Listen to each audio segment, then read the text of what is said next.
Hi and welcome. I'm Andy Mioch and you're watching A News. Here are the headlines. EU Emergency Summit in Brussels. European leaders discuss defense spending and pledge support for Ukraine. Washington pauses intelligence sharing with Kiev. France says it's ready to provide intelligence to Ukraine.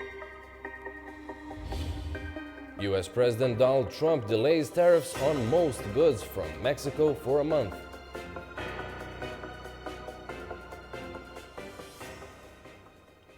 Thank you for tuning in. European Union leaders met in Brussels to discuss how to finance a sharp increase in defense readiness to deter any possible future attack from Russia and become less dependent for security on the United States.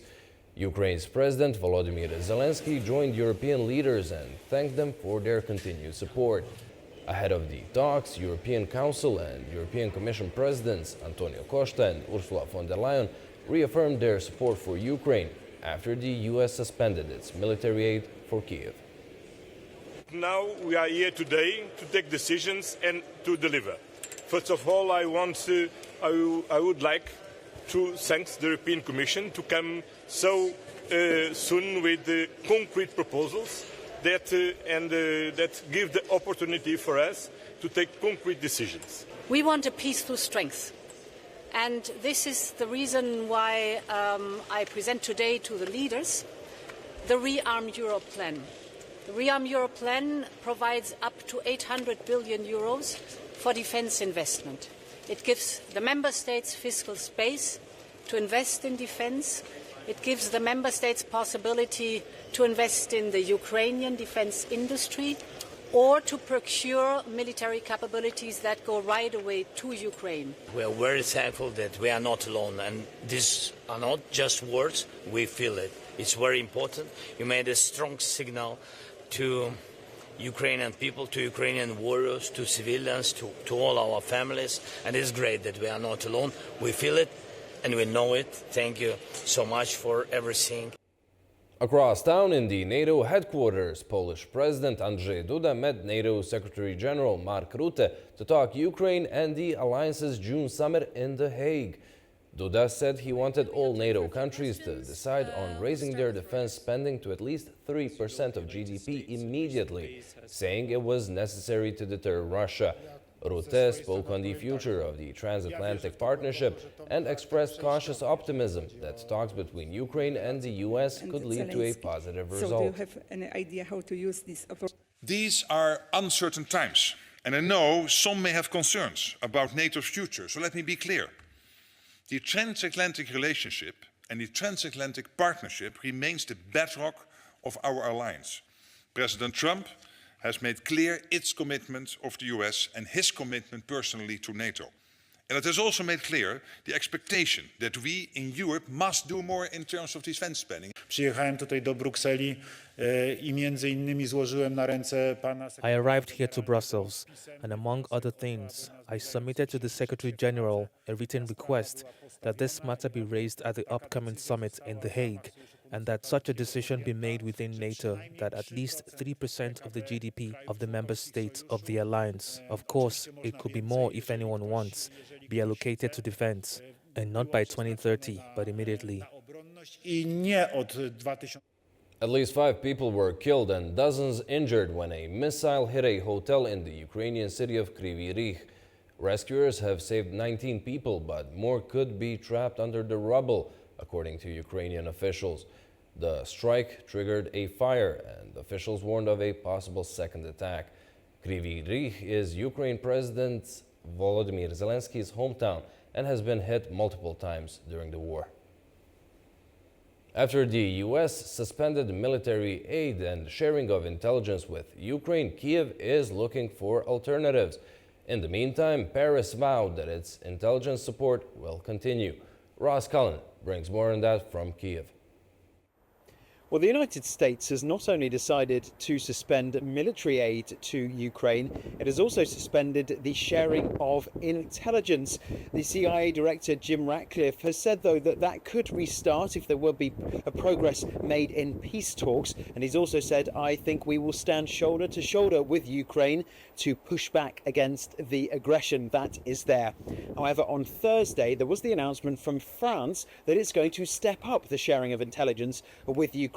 That announcement coming from the French Defence Minister Sébastien Lecornu, and he said it was going to be more complicated for Britain to follow suit because the UK is part of the Five Eyes intelligence grouping alongside the United States, Canada, Australia and New Zealand. France is not part of that bloc, so it is able to operate independently when it comes to sharing intelligence with the Ukrainian armed forces. It's a sign of the more muscular approach that we have seen towards supporting Ukraine from Paris. Just on Wednesday, there was an address to the nation made by the President Emmanuel Macron in which he said that Russian aggression knows no bounds. He says that peace cannot be concluded at any price, saying that historic events are shaking the world order.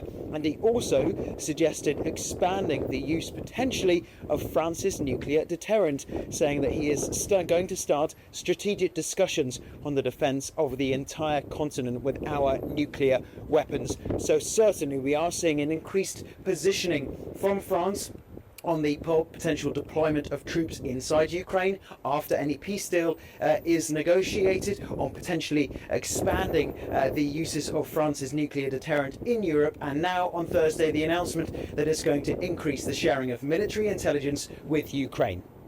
Ross Cullen, A News in Kyiv.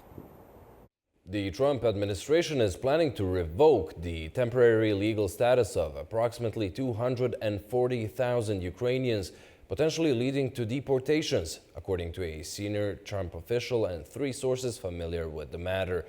The move, expected to take effect as early as April, marks a stark reversal of the policies under the Biden administration, which had granted Ukrainians protection.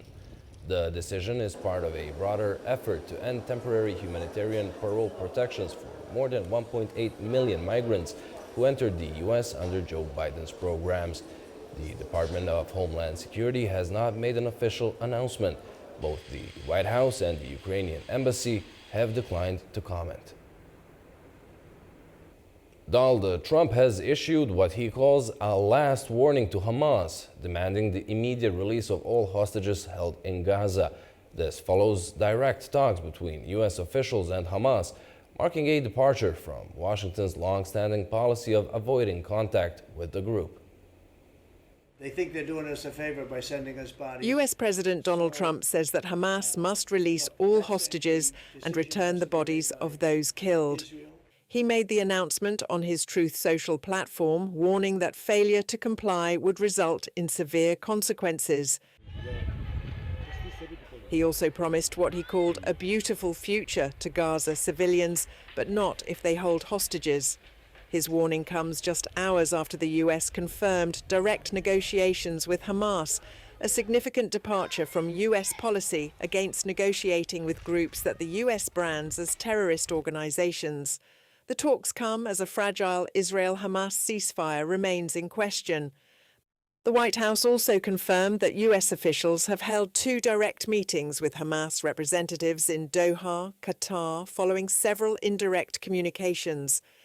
Well, when it comes to the negotiations that you're referring to, first of all, the special envoy who's engaged in those negotiations does have the authority to talk to anyone.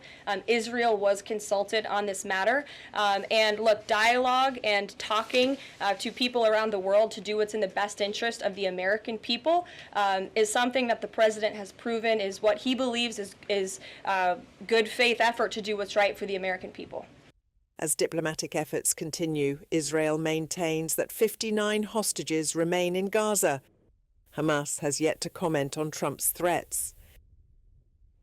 Arab leaders backed Egypt's $53 billion worth plan for Gaza's reconstruction in response to Donald Trump's U.S. ownership of the Gaza Strip plan.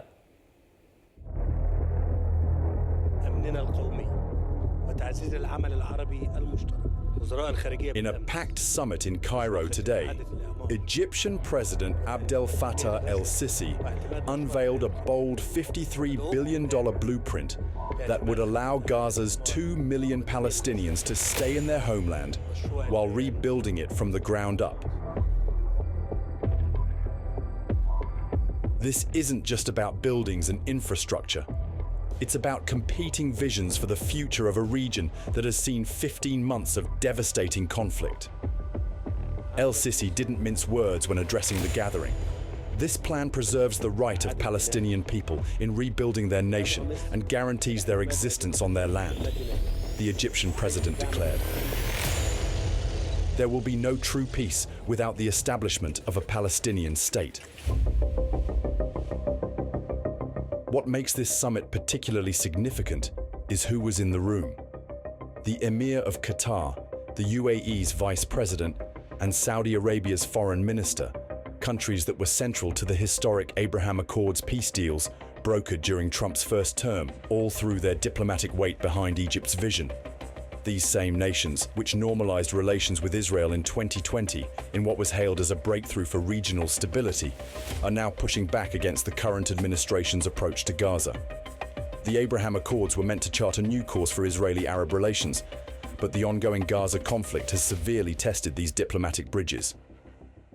President Trump shocked the region last month by suggesting Gaza's population be relocated elsewhere, while the territory is transformed into what he called a Middle Eastern Riviera. That proposal was quickly embraced by Israeli Prime Minister Benjamin Netanyahu, but sparked immediate backlash. Egypt's competing vision is vast in scope, clearing 50 million tons of rubble and ordnance, building temporary housing for hundreds of thousands, and eventually creating, quote, sustainable green communities powered by renewable energy, complete with an airport and seaports.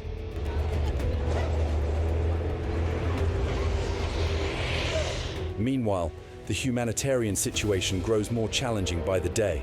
Israel continues blocking aid to Gaza to pressure Hamas into accepting its latest ceasefire proposal, drawing criticism from human rights groups. In a rare glimmer of hope amid the crisis, the first group of injured Gazan children arrived in Jordan on Tuesday for medical treatment, part of King Abdullah's pledge to help 2,000 young victims, many of them amputees. As diplomatic battles intensify over Gaza's future, the human toll continues to mount. More than 48,000 Palestinians have died since the conflict began with Hamas's October 2023 attack that killed 1,200 Israelis and took 251 hostages. Romania detained 6 people on charges of trying to overthrow the state with Russia's help, prosecutors said. The suspects were detained on Wednesday, the same day Romania declared the Russian embassy's military attaché and his deputy persona non grata. Romania's intelligence agency said the diplomats were supporting the anti-constitutional moves of the group. Prosecutors said the group had a military-type structure and had taken steps to negotiate with external forces regarding the potential withdrawal of Romania from NATO and aimed to install a new government, introduce a new flag, anthem, and change the country's name. US President Donald Trump said the main suspect behind the deadly 2021 bombing near the Abbey Gate at Kabul International Airport was arrested. We go to Kabul and our Tamim Bahis for more. In a significant development, the US President Donald Trump has announced the arrest of the lead planner behind the deadly 2021 Kabul airport bombing. The attack killed 13 US service members and dozens of Afghan civilians. Trump says the US, together with Pakistan's cooperation, had apprehended the ISIS suspect inside Pakistan. US National Security Advisor Mike Waltz told Fox News that the suspect had confessed and was being brought to the US to face justice. Later, the White House press secretary identified the suspect as Mohammad Sharifullah, who had also been involved in crimes in Russia and Iran. He was flown to Dulles International Airport in Northern Virginia on Wednesday morning. If convicted, he faces a maximum sentence of life in prison. The chaotic withdrawal of US forces and diplomats in 2021 allowed the Taliban to release thousands of prisoners, including ISIS members, from jails as they took control of the country. The New York Times reported that the Kabul airport bomber was a former engineering student who had also been freed in a prison in a Taliban jailbreak from a high security prison before carrying out the attack. This arrest marks a significant step in holding those responsible accountable, offering a sense of relief and justice to the families of the victims. Tamim Bahis, A News, Kabul, Afghanistan. Donald Trump has said Mexico will not be required to pay tariffs on goods that come under the trade pact between the two countries and Canada until April 2nd. 2 days after imposing sweeping tariffs on all imports from his country's closest trading partners, Trump announced that duties on a wide range of products from Mexico will not come into effect until April. This is the second climb down in 2 days from Trump on his tariffs. On Wednesday, he said he would temporarily spare car makers from 25% import taxes just a day after they came into effect. Washington's decision to pause the new car tariffs came after talks with major automobile producers. US President Donald Trump has granted a 1-month pause on new tariffs for automakers importing from Mexico and Canada. The move follows talks with Ford, General Motors and Stellantis, as concerns grow that tariffs could hurt US manufacturing. The pause offers temporary relief, but for businesses like DMS Components in Canada, uncertainty still lingers. We were applauding when he got in as far as the direction for the auto industry, so we do feel betrayed. We do respect that, obviously. As Canada wants to do what's best for Canada, the United States wants to do what's best for the United States. But again, that is why it's so important that all the facts get out there and we get to sit down and talk about this and actually see what the reality of the situation is. The US imported over $11 billion in auto parts from Canada last year, underscoring the deep ties between the two economies. But uncertainty over tariffs has left businesses in limbo, with many projects put on hold. Hicks Company supplies auto parts to US manufacturers, but without clear direction, businesses are struggling to plan ahead. That created a lot of uncertainty in our industry and many industries because a lot of programs were put on hold because there was really not a direction. So in my mind, the uncertainty of tariffs are just almost as bad as the tariffs themselves. The pause offers relief to automakers, but suppliers and manufacturers remain in limbo, unsure of what comes next in an industry already shaken by uncertainty. Beijing firmly opposed what it called unreasonable accusation by the United States and demanded an immediate end to wrong practice of abusing sanctions. China's foreign ministry reacted after U.S. prosecutors announced criminal charges against a dozen Chinese nationals for allegedly hacking a range of U.S. companies, government agencies, and municipalities. The U.S. also sanctioned a Chinese tech company and offered a $10 million bounty over what Washington described as a years-long espionage campaign. China firmly opposes the U.S. unreasonable accusations against China and demands that the US immediately stop its wrong practice of abusing sanctions. In December 2024, China's cybersecurity agencies released the 2 latest cases of US intelligence agencies carrying out cyber attacks on Chinese high-tech companies. As the world's largest hacker empire, the US's-related practices are hypocritical double standards, and a typical case of a thief crying, "Stop the thief,"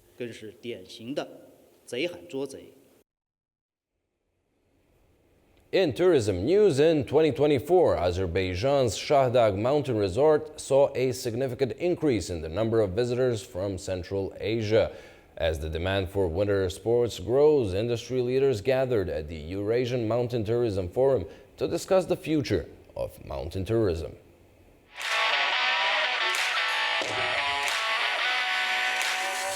In 2024, the tourists from Central Asia to Azerbaijan increased by 85%, with over 278,000 visiting Shahdagh. As the largest ski resort in the country, Shahdagh is now a key place for tourism and sports. And today we are going to talk about its growth and opportunities.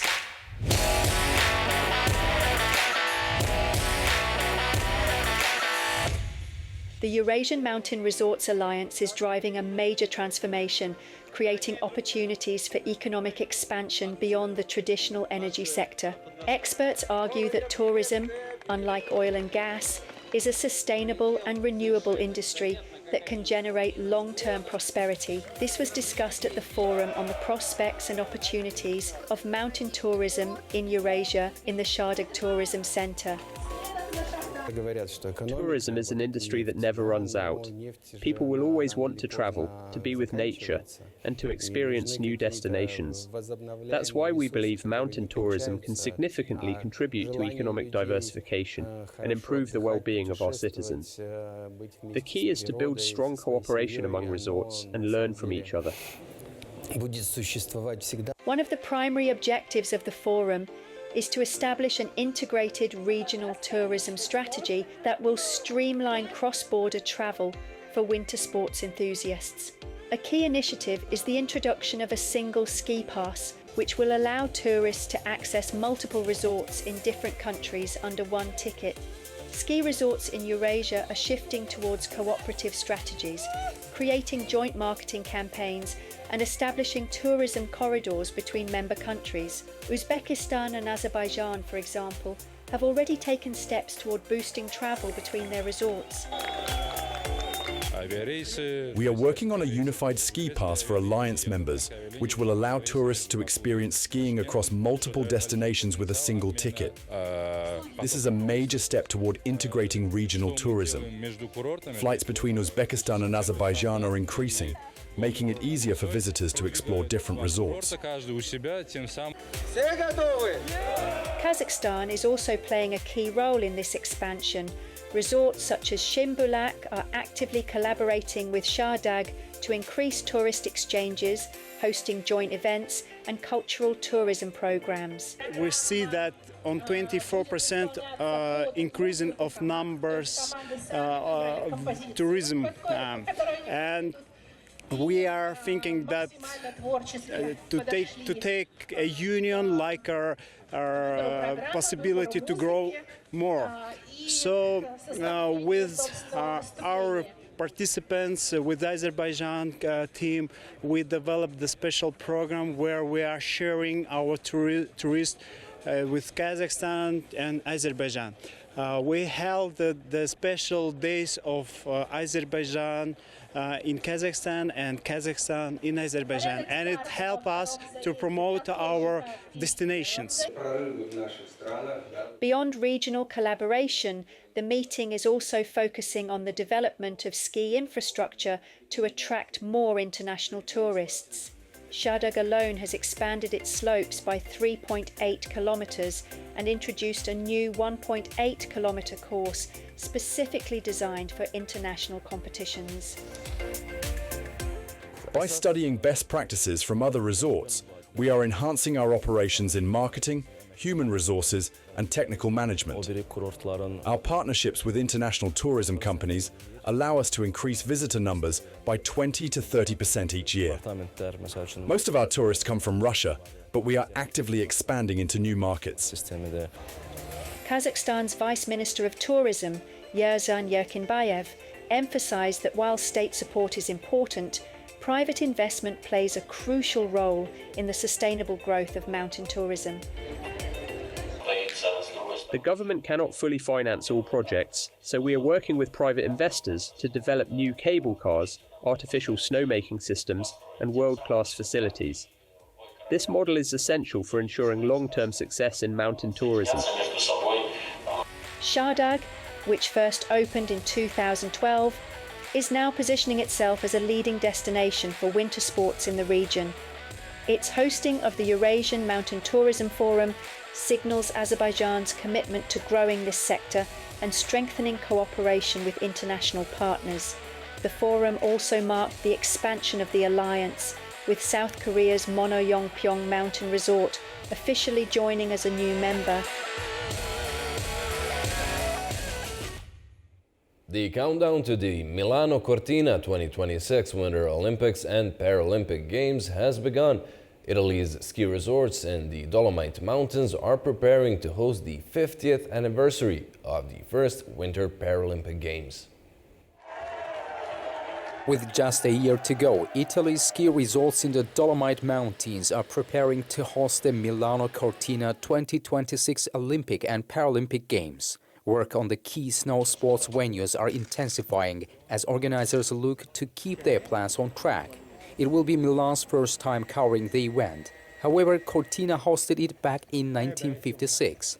Milan has the honor of staging the ongoing ceremony, the ice skating and ice hockey events, and will also house the Olympic Village. Cortina will feature the bobsleigh, skeleton, luge, women's alpine skiing and curling.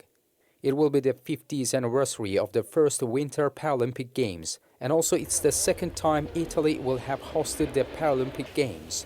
The last time was nearly 20 years ago in 2006. For the first time, wheelchair curling mixed doubles will be introduced as a new medal event. The Winter Sports Showpiece will take place from February the 6th to the 22nd, with the Paralympic Winter Games following from March the 6th to the 15th. Well, that's all we have for you for now. Thank you for watching and do stay tuned to A News.